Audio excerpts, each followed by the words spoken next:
two of those.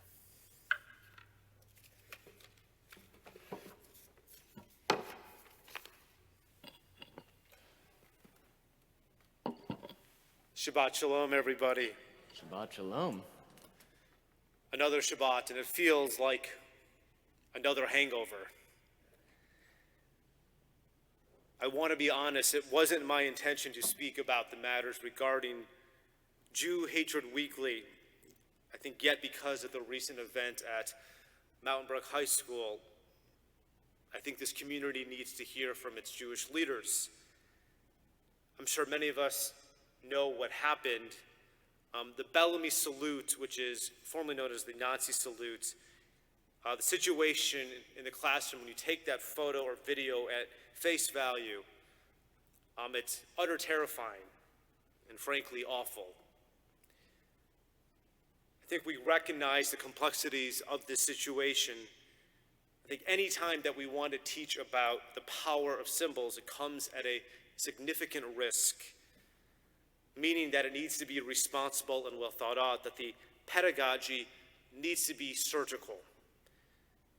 But I think in this situation, and I'm not going to use the space to speak out those names, but the pedagogy and I think the initial response from school leaders added more frustration and anger.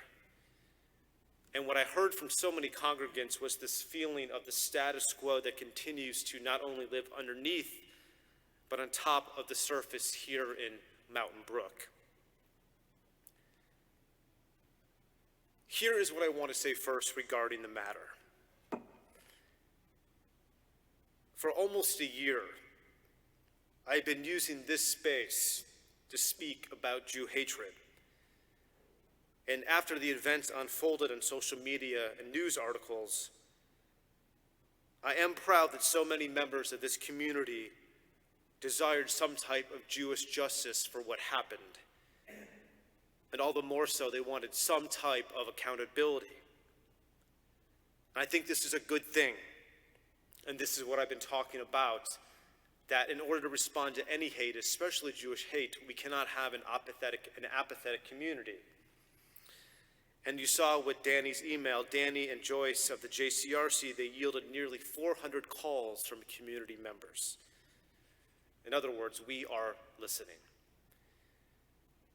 But after the dust has settled, we learned more about the class, the lesson plan, and even learning the process, and frankly, the genuine collaboration with school officials. We paused. We took a deep breath. We became mindful about which incidents we labeled Jew hatred and which people we called Jew haters.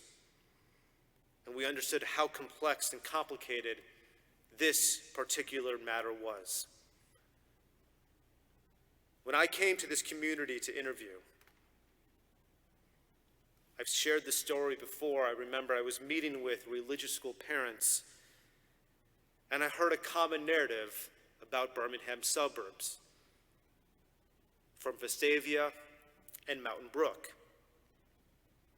A history of significant Jew-hating incidents from, I call, theological anti-Semitism, to throwing pennies at Jewish students, to having restricted or Jewish sections in the cafeteria, and to the exclusion of Jews being in high school sororities and fraternities. Now, from this incident regarding the salute, we need to acknowledge and understand how this recreated a painful experience for many members in our community, those current students and alumni. And no one will deny that in this community, in its past, has been filled with this disease. But I want to be clear with all of us. This is not just homogeneous or monolithic to Mountain Brook. I grew up in a strong ethos outside Detroit, where I nearly went to a bar bat mitzvah every single weekend. I grew up at the largest congregation in North America with nearly 4,000 members. And when I was in high school, we had a terrible coach who was anti-Semitic, who was homophobic, who was a bigot. I quit out of protest. I remember this moment like it's yesterday. And the Jewish school board was very hesitant to act. It was complicated, it was political, it was frustrated.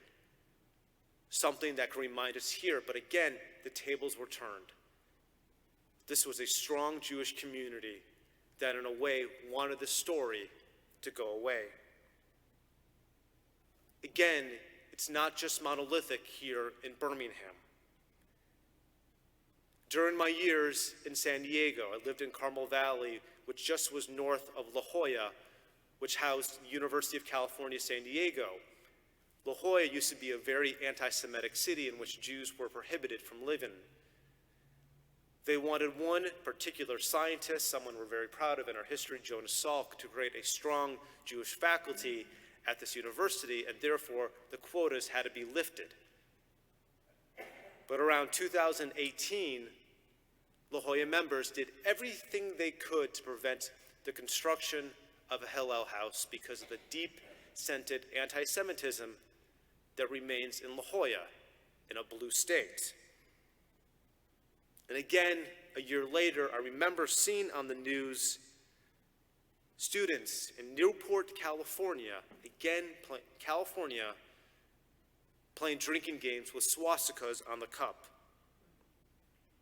To certain universities not wanting to pass the IHAR working definition of anti-Semitism. So again, I empathize with my Jewish citizens of Mountain Brook. But again, I want to reiterate, it's not just here. And this is the reality that we need to expect.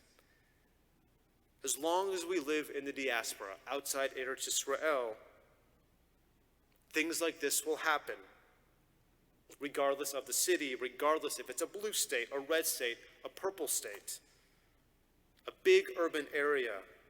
Anti-Semitism, I've said this before, it's like a horseshoe. It doesn't really matter, the right or the left, it all joins in the middle. And in order to respond, the great A.B. Yehoshua, who is an ardent Zionist, the Faulkner of Israel, he said, a full Jewish life could only be had in the Jewish state. And you understand what he's trying to say there. That living in Israel, we don't get this. But we're not there yet. And I want to say, again, it's not just a Mountain Brook problem. As things continue to happen to our people, our Jewish identity is so important.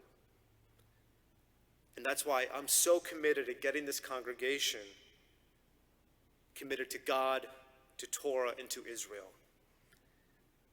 Our families, especially our teens whom I heard from, I want them to feel secure in their Jewish identity.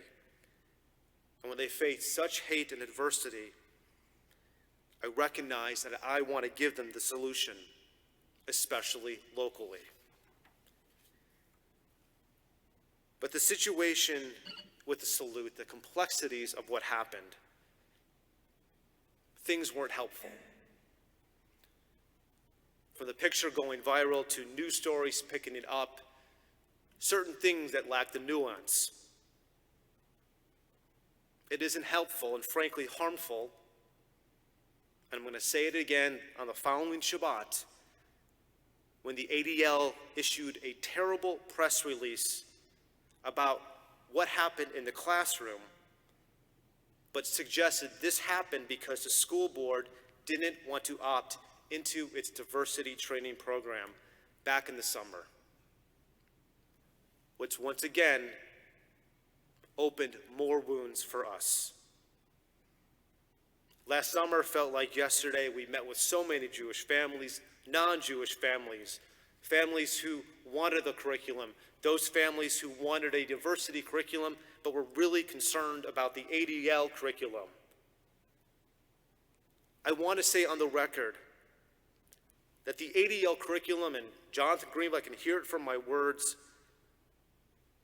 It's problematic because it's an embodiment of what the current ADL is. It won't create any type of healing. And to suggest that this happened because they didn't have this training is deeply troubling. And for the record, this is an organization that just featured an ardent anti-Israel activist, Jackie Woodson. So in order for us to pursue a just world, pursuing a world with empathy, with compassion, equality, and justice, it won't be successful as long as we continue to be draped in new forms of ideology that says equality can only happen when the outcomes are equal. We can't find empathy, compassion, equality, and justice when we continue to assess blame, constantly speak of victimhood and who can be a victim and who can't. When we speak of who has privilege and who doesn't have privilege. We can't work with organizations and nonprofits that enforce this hierarchical structure of what they deem diverse. And so therefore, deep in our tradition, there has to be some type of an answer. And it's the B'Tselem Elohim moment. It's when God created humanity in God's image. And taking that to the next level, it's when the great 20th century Jewish theologian Martin Buber said that celebrating each human being is unique and special. Each individual represents something new, something that never existed before. It's about hearing people's stories to effect change that we need. It's in 2012 when I went to Kelly Ingram for the first time and sang songs with Bishop Woods in the park. It's also the same year I marched in Selma at the Edmund Pettus Bridge with Joanne Bland. It's the same experience when I met with Max Steinmetz of blessed memory nearly a year and a half ago on his deck, hearing his story. Or it's when I went to Sachsenhausen, a concentration camp, and was led by a non-tour guide. I remember his name like it was yesterday. His name was Toby. He wasn't Jewish. He knew so much about the camp and the atrocities committed against the Jewish people, gypsies, homosexuals, and Russians. But the Jews there that went on this trip, we knew that he wasn't responsible for the crimes committed from his parents or grandparents. And these are the moments that changed me and I think changed so many other people. Whether it's for students in Mountain Brook, West Bloomfield, Michigan, or Newport, or La Jolla, the best history is empathy. I'm not in the classroom, I'm not writing the curricula. As I said last summer, this state is a physical learning laboratory. We want to effect change with our students and create an empathy. They can just go a few miles and learn so much. Perhaps you can call me naive, but I am hopeful because the past few days, as I was listening to school officials, I do believe there was genuine introspection, reflection, teshuva from the stakeholders involved. And after last week's sermon, I heard from you. I heard common themes. And the common theme that I heard was the reminder from the book of Isaiah that regardless of the hate that we experience, the Jewish people are a light unto the nations. As Rabbi Hirsch, the founder of modern Orthodoxy, told us in the 19th century, in order for the Jewish people to display righteousness and loving kindness, we can't live in an isolated world. We endeavor to avoid conflict. We endeavor to avoid war. It's pursuing peace. It's pursuing justice. It's living by the noble breath of our Judaism. This incident was a reflection for me, even with this Bellamy suit. Isaiah was so right. We are hyper-tribal. How many of us watch cable news to reinforce our belief system? We've lost that nuance. We're living in a binary world. It's us versus them, shaming others that don't conform to our worldview. I'm not naive, but I see the gift of Judaism of being the opposite of all this. For 2,000 years, we've been so good at nuance. Our holidays are a representation at this idea of historical empathy. And the scrolls behind us are our blueprint that can bring us hope. It's been a rough year for us abroad and even here. And believe me, I did not want to talk about this tonight. This original sermon was going to be about hope, the good in the world. A few weeks ago, Isaac Herzog, the president of Israel, visited the United Arab Emirates. Inside this palace filled with Israeli flags, standing next to the Abu Dhabi Crown Prince Sheikh Mohammed bin Al Nahyan.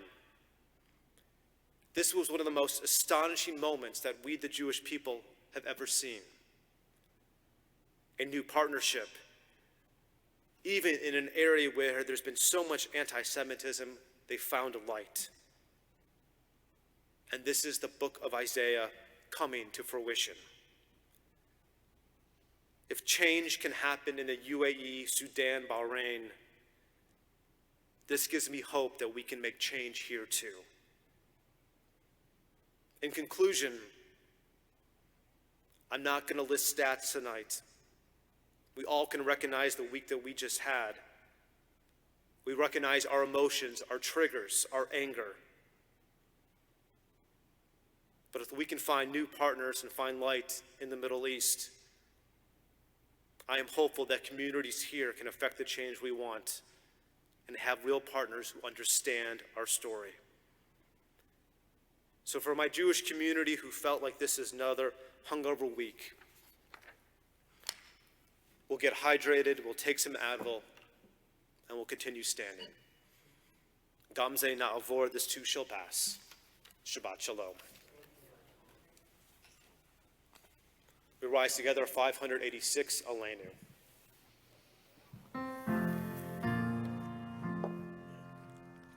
עלינו לשבח לאדון הכל, לתת גדולה ליוצא בראשית, שלא עשנו כגויי הארצות, ולא שמנו